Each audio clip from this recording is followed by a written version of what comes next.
Welcome back to the Gentle Counsellor podcast. My name is Crystal and I support mums through their inner healing and parenting journeys. For those of you listening right now, this episode is a little bit different because back in October of 2021, it was World Mental Health Day and I had some wonderful friends join me over 3 days to talk all about mental health and motherhood at the Aussie Mums Mental Health virtual event. I hope you enjoyed these conversations, which were recorded live at the summit. I'm also thrilled to let you know that we will be returning in 2022 and plan on making it even bigger and better. It may or may not involve a retreat. Wherever you are right now, I hope these episodes find you when you truly need it.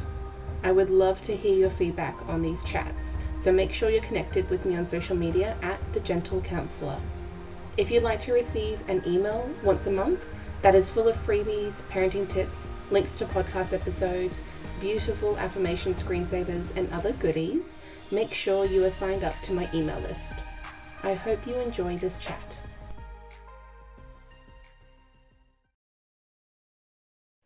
Hello everyone and welcome to day 2 of the Aussie Mums Mental Health virtual event. Thank you so much for coming back and joining us again today. I hope that you've got your hot coffee with you and that you're not being disturbed, or if there's little kids around, that's totally fine as well. We're all mums here, as you can see. We've got a very extra special guest today who might be very chatty, and that's totally fine. He also has things to say. So if you are joining us live, please let us know in the comments. Say hello, let us know you're here.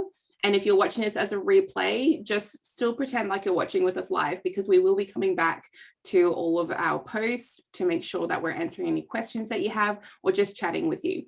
Now, today I am firstly joined by Jamie from This Is What I Doula, and we're going to be talking all about birth and postpartum mental health. So welcome, Jamie. Hi. Did you want to start off by telling us a bit about what you do and why you do it? Yeah, sure. So I'm Jamie. I have 2 boys, 4 and Logan here is almost 7 months old, which has just flown. I also have 2 older stepdaughters as well. My background is actually in marketing. Yeah, so very different to what I'm doing now. But probably helpful for a business though. Yeah, exactly. But yeah, so I got into doula work after I had my first son, Maverick. So I had a pretty bad experience in my first birth. I wouldn't describe it as a traumatic experience, but it was just I wasn't informed, I wasn't listened to, my body wasn't trusted.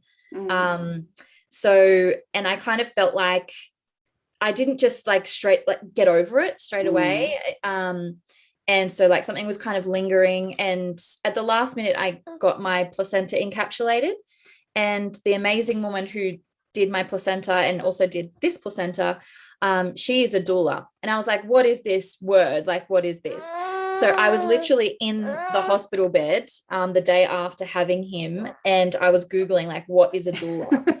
And then I read it and I was like, yes, this is what I needed. I needed somebody to help me get informed. My husband was amazing.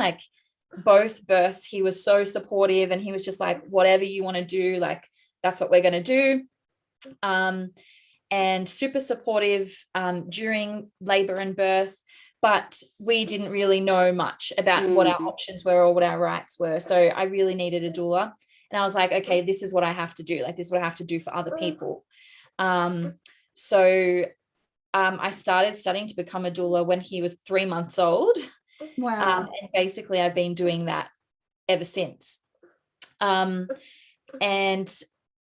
I also teach the Hypnobirthing Australia program, and I got into that a little bit later because I kind of saw that there was such a gap in education for mums and partners. With the hospital antenatal programs and just generalized, stuff that you see on Facebook, mums. Yes.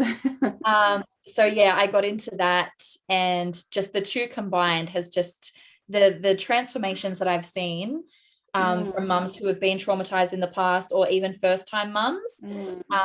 It's just the best thing in the world. So yeah, really making a difference. And it's so important, the experience that you have. And it can go either way, right? We can't control it, we can't plan it, but we can do our best to have all the information, understand all the risks, understand, like you're saying, our rights. And I know I've learned a lot just from our chats together and from following you on social media. It's just all these things that you didn't realize that are actually really problematic and that no one's talking about. So I like that we're starting to kind of highlight our rights in the birth space. I think it's really important. So let's talk a bit about what's happening for women in the maternity system at the moment. Okay, so Australia-wide, really, I'm in New South Wales and I know you're in Queensland, but really Australia-wide, it's not looking very good for us. There is so much trauma going on. So 1 in 3 women will leave birth with birth trauma, and 1 in 10 will be diagnosed with PTSD from their birth. 1 in 10 dads will also suffer birth trauma as well, or birth partners. So I shouldn't just say dads. Birth partners will also suffer PTSD from seeing what their partner has gone through. And everybody always asks me, well, maybe that's because their expectations were too high, or it's because their birth didn't go to plan, so we shouldn't have birth plans. And that's the kind of feedback that we tend to get until Millie Ford. So she reported on some research that 2/3 of those women that suffer birth trauma or PTSD actually say it's because of how they were treated during birth, how they were spoken to. So it wasn't how the baby was born. It wasn't, I had a C-section, so it was a traumatic birth, because you can absolutely have C-sections that are not traumatic. It was because of how they were treated in the hospital system. So this is a multiple a day story that I get. Literally before I logged on here, a friend of mine messaged me and said that her obstetrician told her that she should be thankful that she has a healthy baby. So basically, doesn't matter about your trauma, doesn't matter about how you feel. Super dismissive. And this is not, people try to, I guess, rationalize it with themselves and say, oh, it's rare. It's a rare occurrence. It's not rare. It is so much rarer to have, this positive, amazing experience in the hospital system than what it is to be disappointed or traumatized by it. So I'm really not surprised about what you were saying with the statistics and about how it's because of how people were handled during the times, because that's what trauma is. I think I was talking to someone, I think I mentioned this yesterday, that trauma doesn't necessarily happen from the event. It happens with, you're traumatized depending on how you were or were not supported through it. Basically, that's how trauma works. And so that makes complete sense to me. It's so upsetting. Like, my heart just breaks thinking of all the people out there that are just having these people just being dismissive of them, saying things like, you should just be grateful you have a healthy baby, or whatever it might be. And it's really frustrating. And they're just uncomfortable with it too. Like, I can see now how it's actually just so many people are triggered. Like, they're uncomfortable with anyone being uncomfortable. So they try to throw that positive toxic, ness onto it. But it needs to change. It's like so many people give birth every day. Like, this isn't just like a once off random every now and then. It's happening all the time. And so much of it is also fear mongering, especially to people that don't know any better. And it's not our fault. Like, I didn't know any better. Like, you go in and you put your complete trust and faith into your care provider, but we really have to start taking onus of some of that responsibility, all of that responsibility, because we're the ones that have to live with it after. They don't. And the fear mongering that's going on. I have another friend at the moment who her obstetrician the other day said to her, "You're asking for a stillbirth." Who says that? That is Who says that to a mother who's 39 weeks pregnant with an IVF baby? Like who says that? But this is what's going on. And yeah, it's hard because the trauma is dismissed so often. You even see, when there's news articles or anything posted online about how somebody's speaking out about birth trauma, the comment section is filled with mostly women that are saying you should be thankful that you have a healthy baby. So too bad if I have suicidal thoughts or homicidal thoughts because of the trauma I've suffered. As long as the baby's alive, that's all that matters. Yeah, because we don't matter, right? Women, birthing women don't matter. Yep, especially once the baby's out of you. Yeah, the vessel. Yeah. Oh gosh, I know we could rant about this like all day. So what can we do about it? Yeah, so this is the important bit. Especially if there's pregnant women watching, what can we actually do about it? Absolutely. So number one, inform yourself. Do not trust that everybody has your best interest at heart, even if they do. And there are some amazing midwives and some amazing obstetricians who absolutely do have your best interest at heart, but don't rely on that. Make sure that you're doing an independent childbirth education, whether it be hypnobirthing, whether it be she birth, anything that is independent from the hospital system. Because if you think about it, doing an antenatal class at the hospital, they're going to tell you the things that they want you to know. They're not going to tell you the entire span of all of your options. So an independent childbirth education class is key for you and your partner, because, which leads me to number 3, having a supportive and informed birth partner, whether that be the father of the baby, whether it be your mom, your sister, a doula, somebody that needs to be informed about all of the things that you want in your birth plan, and to have a set birth plan. And it doesn't mean that it has to be like a checklist that, you have to check all these things off for it to be an amazing birth. The process of writing your birth plan is what the powerful part is. It's knowing what your options are, knowing that, okay, if I do need to be, you don't want to be induced, but then for some reason and a true medical experience comes up, and that's not, you have a big baby or, you weigh too much. They're not medical reasons. But if there's a true medical reason that you do need to be induced, your options. That you don't want to start off with syntocinon. That you want to start off with a stretch and sweep or something that's less invasive. So that's what the power of the birth plan is to make sure that you know all of your options, and having your birth partner on board with that and the reasoning behind each one of your choices is absolutely key, because in the moment you're unable to make those decisions for yourself a lot of the time. You're in a different world, right? You're in a different part of your brain. You need the person that is with you to be on board with that birth plan. And if they're not, find a new birth partner. It is absolutely essential that the person that you have in your birth space is an advocate for you. So that have a look at the Australian Medical Association's maternal decision-making guidelines. So I can pop a link to that. I'll be able to pop a link to that. Yeah, that'd be perfect. Yeah. So I can pop a link to that in the Facebook group under this video. So basically, there's guidelines for your care provider that they must abide by. So, just for example, one of them, I'm paraphrasing, but basically they need to support every single one of your decisions, whether they agree with it or not. If they can't, it is their responsibility to find somebody who can. So, you could be asking for the most outlandish thing, but they're there to support you in your decisions without coercion, without manipulation, without fear-mongering. So that's a really good document just to have on hand to know what their obligations are to you. Choosing your care provider carefully.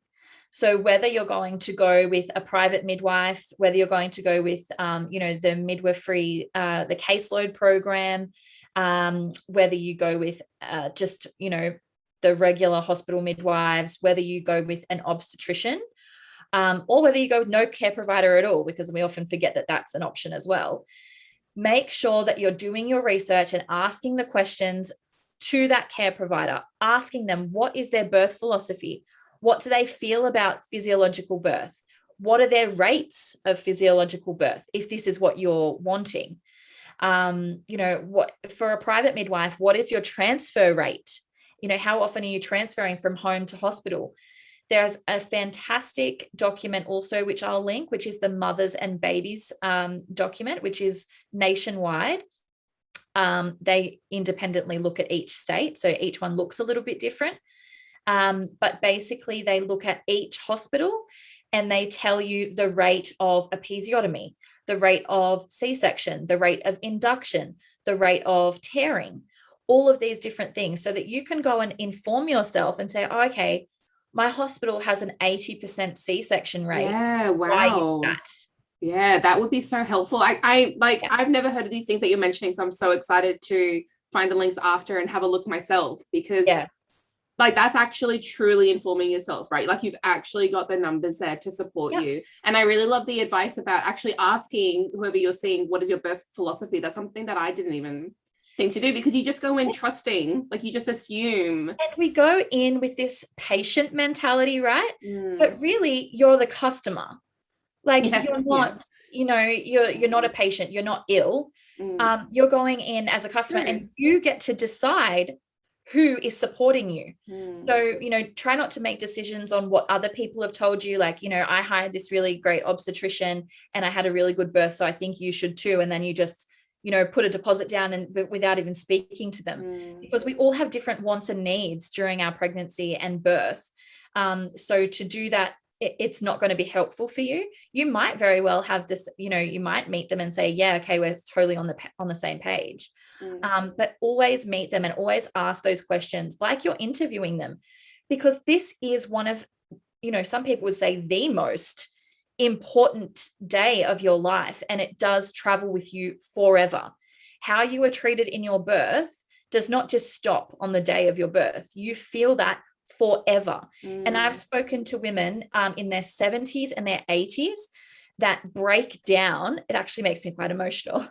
But they actually break down talking to me about their birth, because they've actually never done it before. They've never spoken to somebody about their birth before, because they've always been told, you have healthy children, be thankful. So it does stay with you your entire life. So making these decisions is so important for you, and you're the most important person in the room. Of course, we always want a healthy baby. We're going to start with that is like the bare minimum, is that you want a healthy baby. But you also want a healthy mum that's going to be able to raise the baby. Yes. So, these things are super important.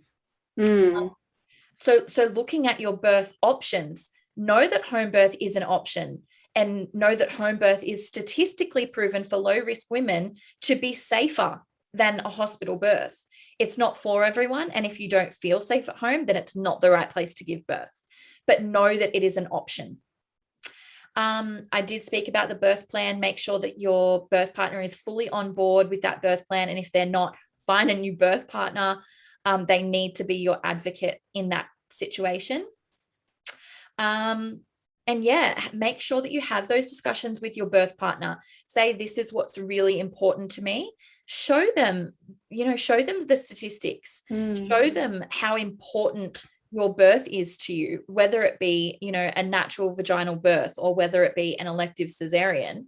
Show them why you're making the decision, so that if they're questioned about it, they can know the answer. They can answer those questions easily. I do agree that out of all the advice, I think that is the most important one. And I can also speak to that from personal experience, because there is no way I was able to talk during either of my labors. And I had long 3-day labors with both of mine as well. So I was not only in the zone, like definitely going inward, very primal, very like concentrated, like, which is great. That's what I wanted to be, like, in the zone. But I was also exhausted. I could barely, I didn't sleep for like 3 days. And having my husband there to advocate for me makes such a big difference. And I also was confident in his ability to do that, because thankfully he is someone that can be assertive easily. Yes. And he knew exactly what we wanted. So I remember hearing him like during labor, because with my first, I wanted a water birth. And when I rocked up to hospital, I was already like at a 10. So it was really great timing, actually. But the first thing they asked us was like, what medication do you want? And then I just remember him kind of scoffing, because he probably didn't think that was going to happen, but we had talked about it. And he was like, no, we're good. Thanks. You've done this for 3 days. That's yeah. And then with my second, it was actually my midwife that really helped, because we had a different birth experience with my waters breaking early and then contractions not starting. And then our whole thing was, as long as baby's okay, mum's okay, like don't touch us. But then it got to the point where I wasn't okay. Like I was crying. I was over it. I was annoyed that I was having another 3-day labor. And because everyone had told me that your second is faster. Not for me. Not my body's fun. Me either. So that's what makes a big difference. Like you were saying, having someone with you through that. If I did not have that midwife, and I had a male midwife, my birth experience, I reckon, would have been traumatic. It was only because of him supporting me through it, because I kept saying that I didn't want a C-section, because that's just something I didn't want to do. And he found all the other ways to support me. So I did have an epidural because I needed rest. Funnily enough, like 30 minutes later anyway, I was pushing, so no rest happened anyway. But I also had been informed enough, probably through people like you, Jamie, to know about like the risk of laying down flat and having your pelvic closed. So then I was very mindful of like raising my hips off. So even though I had the epidural, I was still able to birth what I was told to be a small to average baby, my actual big 9-pound baby, and no tearing, no stitches needed. And so it was after that I was like, wow, this is what we've been talking about. Like, this is what we're talking about with the information, being informed, having actual supportive people around you can make such a big difference. Whereas with my first, I birthed her myself in the water. My OB was late, he missed it, but that was a fantastic experience for my first, because that was exactly how I wanted it to be anyway, with like the water birth and no intervention. So it's always good to talk about and reflect after. And I think even if you feel like you had a good birth, even if you know you didn't have what you wanted, talk about it. Like, it's really important to find safe people where you can be vulnerable and share everything with them, because even now I still get a little bit shaky when I talk about it. It's so interesting how the body works. For like years after I had my daughter, my legs would like literally be bouncing, shaking with, I don't know what it was, because I didn't feel traumatized. It was just really weird body reaction. So that was also really eye-opening to be like, okay, that's really interesting. Having that physiological reaction. About it. Yeah. So my first was the same. So I only had a 5-hour labor with my first, like from first contraction, like first contraction to birth was 5 hours. I was in the hospital for about 3 hours. But if I had have gone on any longer, I absolutely believe it would have been traumatic, only because of the care that I had, and the midwife that I had just didn't believe me that I was pushing. And like, you know, I first came in, I didn't know I could decline vaginal examinations. So I had a vaginal examination. She's like, you're only 2 centimeters. Yeah, only. How fun is that to hear? You've come in too early, settle in. And then I'm like crying, saying, well, I need drugs then. And I knew that I didn't want it. And she's like, well, you know, what do you want? And she's like, oh, you know, you can have morphine. And I'm like, is that a needle? And she's like, yes. And she's like, and I'm like, no. And then she's like, well, you can have an epidural. And I was like, I know that's a needle, and that's a no. And then Matt, my husband, he's like, why don't you get in the bath? Like, that's what you wanted. You wanted to get in the bath, blah, blah, blah. And then so we got in the bath, and it was amazing. I felt like I was on like a high. I loved it so much. The water birth, like getting in the tub is amazing. They wouldn't let me do it with my second because of my waters breaking, the whole risk of infection reason. So that sucked. But then after talking about that with my husband, I was like, why didn't anyone offer for me to go in the shower? Well, see, my waters were broken. Interesting. So they'd been broken since 2:00 that morning, and my contractions didn't start until 7:30, and then I didn't get to the hospital until 10 or something. And I got straight. They just said, you know, don't put any oils or anything in the bath, which was fine. Yeah. But yeah, and then my body started pushing, and you know what it's like you can't stop it. It's you like don't need to push, like your body is doing it for you. Your body, like my body just started pushing, and I said to my husband, I'm like, the baby's coming, like you need to get someone. And then she came in and she crossed her arms and she's like, you're going to hurt yourself and you're going to hurt your baby if you keep pushing. You're not ready to push. So then I'm crying again, saying I can't stop it. And then she's ripping me out of the bath. And then by the time I got to the bed, his head was basically out, and then he was out in the next push. So that's what I mean. Like it could have gone downhill very quickly. Yeah. I felt myself tear when she was pulling me out of the bath because his head was descending. It was everything was stretching. So yeah, there was that. But then, you know, my second birth, I had a home birth, and it was 27 hours from like, and they were like 5 minutes apart, 10 minutes apart for 27 hours. And then I had prodromal labor before that for probably 5 or 6 days before. And I still don't feel traumatized by that because I had, I mean, halfway through that, he turned posterior, and it was bad pain. It was bad pain in my back. Like I said multiple times that I thought I was going to die. Yeah. But, you know, my midwife, who I had seen all the way through my pregnancy at home, she knew my mindset. She knew, you know, she knew what I wanted, which is so different to the first time, which my midwife had never met me before. Yeah. She knew what I wanted, and she was saying to me, you're right. You know, you're fine. I'm here. We're all here. We're going to meet this baby tonight. And it was just, even though it was painful, unlike my first, which I wouldn't describe as painful, even though it was painful, and I was so exhausted, as you said, because you just hadn't slept for all that time, hadn't eaten. I just felt so supported and loved by my doula, by my husband, by my midwife, by, you know, my older son, my stepdaughter, like they were all there. And it was just the best experience. Like it was just amazing.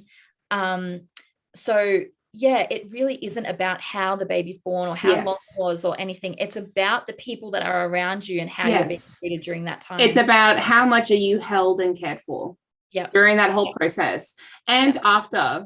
So let's talk a bit about postpartum. Now we know that postnatal depression and postnatal anxiety, it seems almost like every second person I talk to can at least share their thoughts, whether they were actually diagnosed with it or them reflecting and thinking, maybe I did have that. So what are your thoughts on this? So I had postnatal anxiety with my first, and I feel that stemmed from, once again, the care that I had in my pregnancy. So I had the nuchal translucency scan when, you know, I was 12 weeks, what everybody does. I mean, I didn't with this one, but I did with my first. And it all came back with high risk, like 1 in 20 for all 3 trisomies.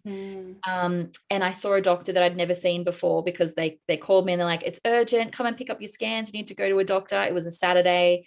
I went to the doctor by myself, and she basically just said, I can give you a referral for a termination today. So basically the risk was so high that she would just send me to the hospital straight then to get an abortion, even though this is not a diagnosis, it's a risk category. So they're just putting you into what risk. And then she gave me a huge lecture on how selfish it would be to continue with the pregnancy and all of this rubbish, right? I basically had to beg for a referral to an obstetrician, genetic counselor, who then said, oh my God, I can't believe that she said that to you. You need to make a complaint, which I did. Nothing ever came from it. Had further testing. There was nothing wrong with my baby. He's absolutely perfectly healthy. But I feel that is what triggered my postnatal anxiety. And to be honest with you, I don't even know if this is possible, but I feel like I still do with him. And he's 4. So like he's at the park now with my stepdaughter who's almost 16. And in the back of my mind, I'm like, what if he gets hit by a car? What if this happens? What if this happens? Like things that I know, like she's like relentless, intrusive thoughts. Yeah. And I don't and it's weird because I do have those feelings about him. I don't have these feelings about Logan at all. That's so interesting, because we haven't really had a chance to catch up, like, because Jamie and I are friends, like, outside of all of this, because we've talked about our experiences with postpartum anxiety, because I've had it as well. But it's interesting because now that you're saying that, I think about it, I definitely had it with my first, and I also feel like it never went away. But now I'm starting to wonder if that's just been lingering, or if having my second added to it. I don't know if it added to it. I think it's just always been there. Yeah. And I wouldn't necessarily say I'm someone that's had anxiety or intrusive thoughts like all my life either. It was a very different thing experiencing it with your child. It's like literally you're holding them and you're like, you could just fall over. Yep. And like they're gone. Yep. Or even like now, like my husband's taking the kids out, and even as he's leaving, I'm like, are you taking them swimming? Like, make sure you're watching the whole time. He's like, I know how to take care of our children. I'm like, I know, but I get anxious. I just need you to like acknowledge it. It really frustrates my husband. Yeah, because it's I'm hard. like, as soon as he goes near the road, I'm like, Maverick, stop. And like, I get really worked up about it. And my husband's like, he's fine. He knows not to run onto the road. Like, I'm right here. I'm like, I know, but I have these, I'm thinking, what if there's a stray dog? What if there's a dog that comes and attacks him? Like all of these things that I know are so unlikely, but they're all, while I'm talking to you, these are the things that are going in the back of my head while he's not here. It's exhausting. It steals the joy out of motherhood. It's really one of the things, because I don't think, unless you're watching this and you can relate because you're experiencing it, I don't think people understand that it's like literally a constant thing. So I get it a lot at night, especially when we've made the transition to the kids sleeping in their own bed or their own room. I find it so hard to go to sleep because I sleep better when they're near me and with me. So that's probably also what really helped me with co-sleeping and bed sharing. So I'm like, I don't care, because I know that they're safe. I'm not thinking someone's breaking into the window. I'm not thinking they've stopped breathing.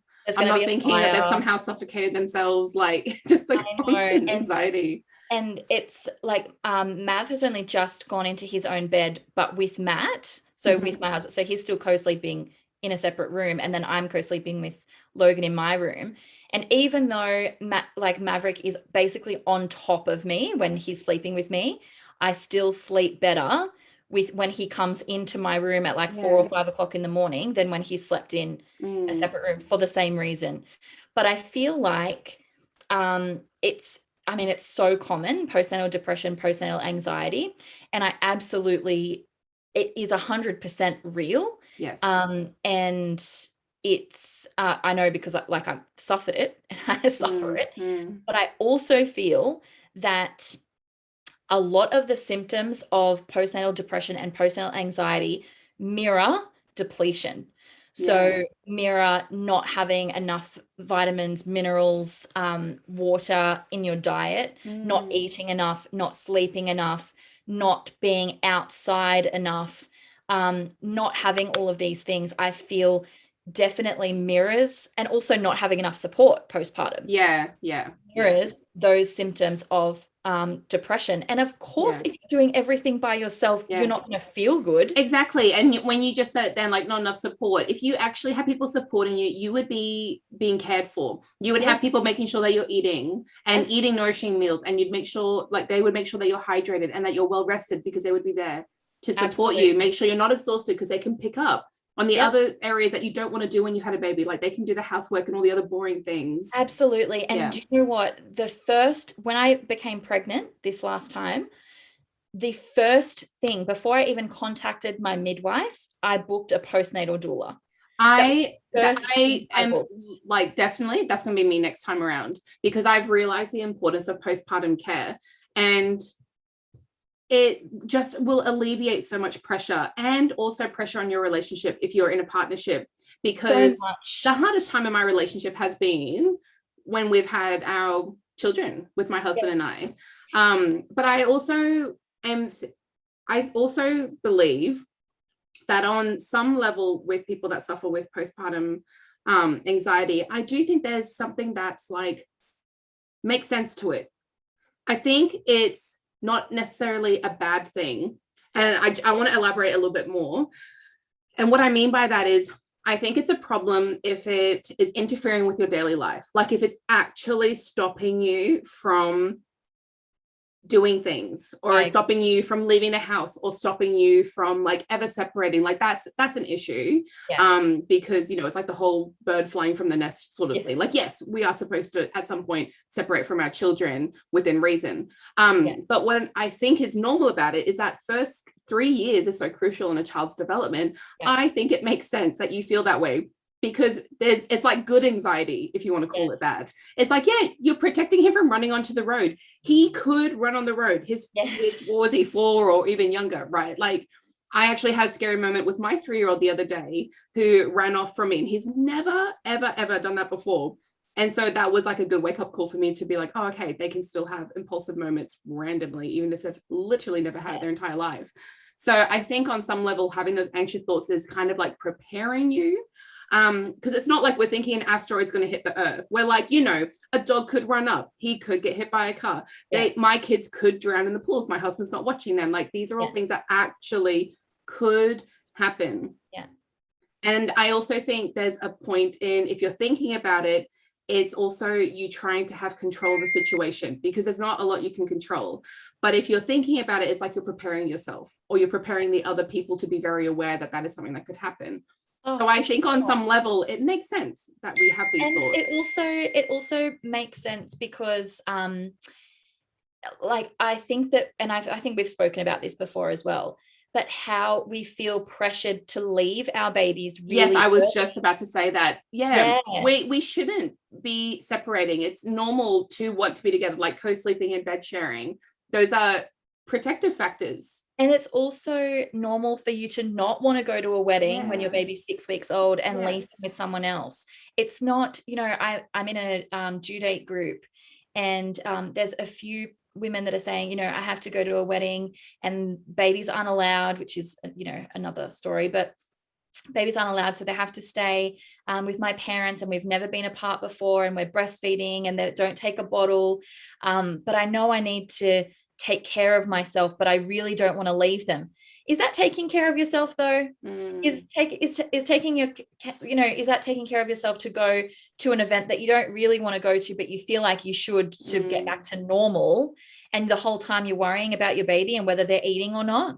I don't see that as taking care of myself. And like, even my 4-year-old has never had one night away from me, because it's not good for me. It's not. I would worry the entire time, and it wouldn't be good for him either. He just wouldn't be comfortable with it.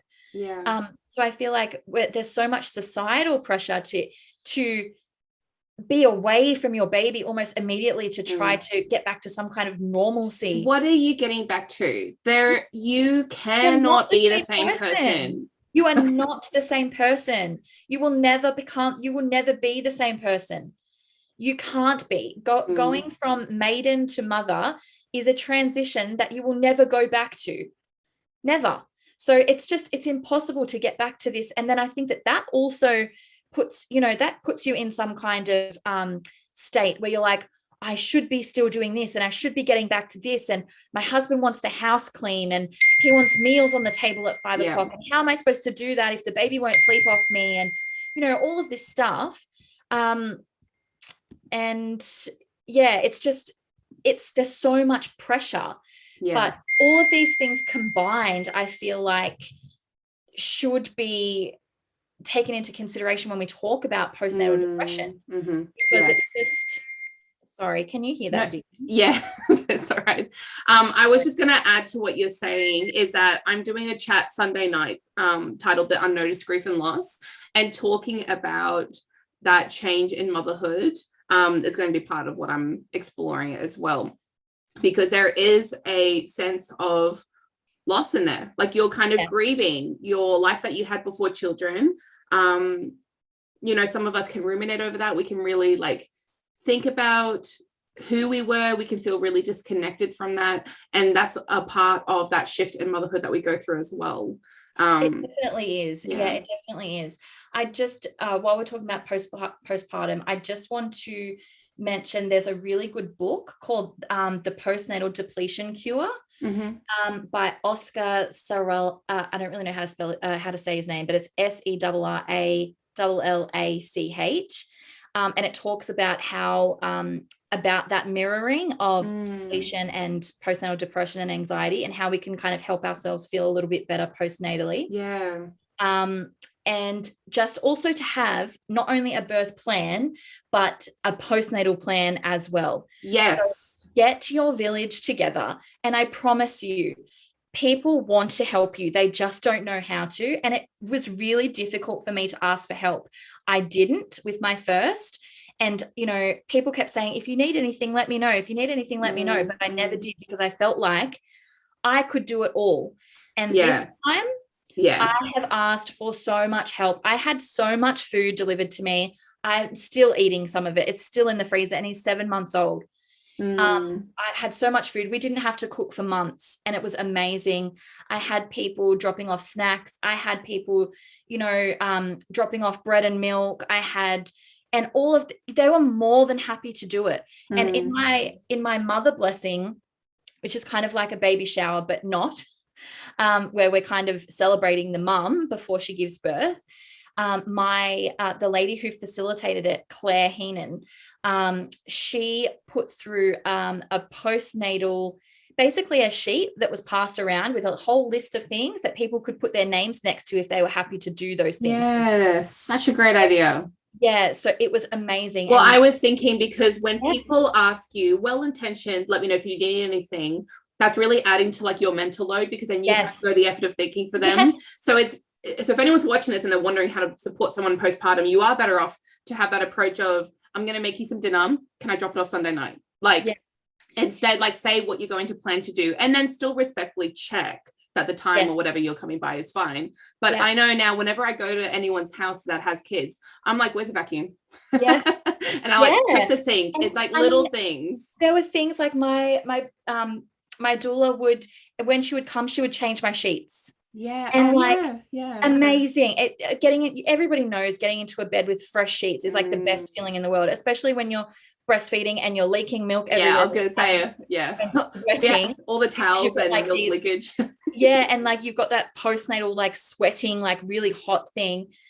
So having your sheets changed, or, I had people that had signed up to like running me a bath and taking Logan, just in the house, so that I could have a bath by myself, or he could come in the bath with me. There were some things on the list, like bring a meal, or send a care package, or help, like spend time with Maverick. While I was, napping with Logan, or, doing things like that. And it was just, I felt so loved and so supported, even from people that I had never met. People in, the home birth community, they do a meal train, and people that I had never met were dropping off food at my door, and cards and flowers. Like, it makes me super emotional now, like thinking about these women that I had never met before. That's so lovely. Supporting me in that way. And it was just the best feeling. And I feel like I enjoyed my postpartum, my 4th trimester with him so much more than I did with Maverick. It was amazing. And so having that postpartum plan is just as important as the birth plan, because even if your birth goes amazingly, you feel so empowered by it. When you get home, if everything just turns to shit, then it's, you're still going to spiral. So it's so important. Both are equally as important as each other. That's so great. Thank you so much for talking with us today, Jamie. And you've just shared like a wealth of knowledge. I really hope everyone watches this, because it's wildly important, whether you are currently pregnant, whether you're thinking of having more kids, or if you're a professional like us who works with women. I think this is a really great chat to watch. So please make sure that you are sharing with your friends, inviting them to the group to watch all of these, because these will stay up as replays. And as we end, Jamie, can you tell everyone where they can find you? Yep. So I'm on Facebook and Instagram, mostly Instagram these days. Facebook's a bit toxic. I hate Facebook. Yeah. Facebook and Instagram. This is what I doula. I also do the social media for Home Birth New South Wales, so you can find me on there. I do the Hypnobirthing Australia program via Zoom or in person. As I told I told you earlier, Crystal, I'm actually moving. So I currently live in Sydney. I'm moving to Coffs Harbour, which I actually haven't announced yet. So surprise. But so I'm moving there at the end of the year or early next year. So I'll put some of those things on my social media as well. And I do like Zoom or virtual birth planning sessions, postpartum planning sessions, birth debriefs, anything you really want to chat about. Oh, that's so cool. I didn't realize you were doing that extra postpartum stuff. That's awesome to know. Yeah. So yeah, that's kind of what I do. Where you can find me, my email address, thisiswhatidoula@gmail.com. But it's probably easier to just check me out on Instagram because I'm there all the time. Yeah, that's how I'm now too. I'm like, just DM me. It's easier. Yeah. Thanks so much again, Jamie. No, thanks, Crystal.